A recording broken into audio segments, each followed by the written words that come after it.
Yeah, look, huge opponent, huge half from Joe. Credit to him for taking the fight. It was a risky fight, one he didn't necessarily have to take, but proves how much of a fighter, a warrior he is.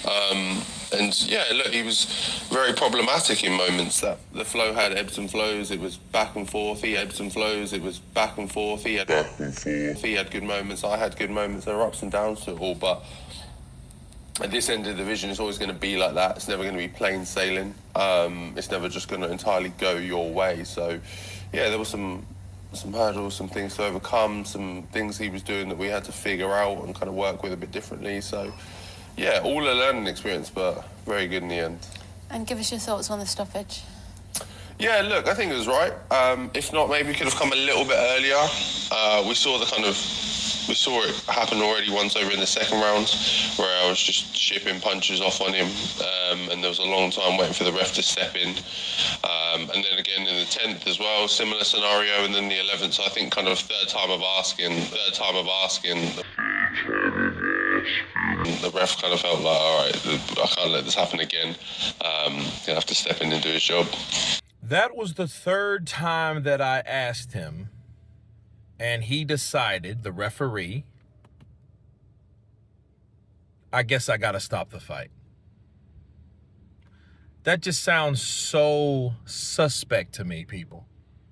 You see what I mean? Now, the more you hear about stuff like this, the more you start thinking to yourself like, okay, the fix was in, and I think the fix was supposed to go the way the fight was supposed to or paid to go. Okay, you asked him in rounds 2, then rounds 10, then round 11, like, hey, we need you to stop this fight because of what now? In a fight that, as you just heard Fabio Wardley admit, that it was a back and forth fight. A fight is not going to go totally your way. There were some obstacles that you had to get over within that fight. And yeah, the second round, let's talk about that for a minute. Okay, a lot of people argue, the ones that are for the stoppage, that agree with the stoppage, that, yeah, he spit his gum shield out to buy more time. How many fucking fighters did you know with any type of experience? How many times have you seen that? You know what I mean? That happens on a regular basis. That's basically tricks and trades of things that you know to do if you are in trouble. And even in round 2, yeah, he was getting hit. The uppercuts were landing pretty flush, but it wasn't like Macaulay beating up Jared Anderson or nothing. Those punches were sloppy. They weren't really hitting flush. There were a lot of shots that were throwing at Parker.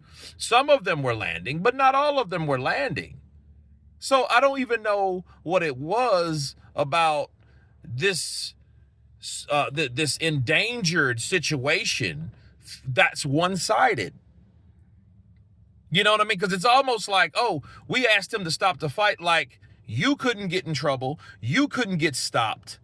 And it almost seems to me like you weren't supposed to be in trouble. You weren't supposed to ever be stopped, because that will never happen. You know, and if a fighter's on the take, you can throw the credibility of, oh, I was just looking out for the fighter bullshit and the well-being of the fighter. You can throw all that shit out the window. Because that same referee, Foster, okay? That referee Foster, Howard Foster is it, right? Like, he doesn't stick to his guns like he's supposed to. You know, he's a guy that, you know, at sometimes he lets fights go too long, then sometimes he doesn't, like this time. You know, and a lot of people argue with that and say that it shouldn't have been the case. But here's the deal. The 10th round, he said, well, we asked him to stop it at that point as well. Well, that was a good round. He hurt you too. But get this, put the pieces together. Well, the narrative is, I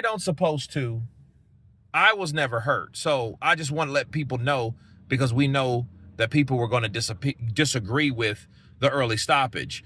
But, you know, to shut down any, hey, well, he was hurting you too, or hitting you too. Oh, he wasn't hurting me when he was hitting me, but versus I was hurting him when I was hitting him.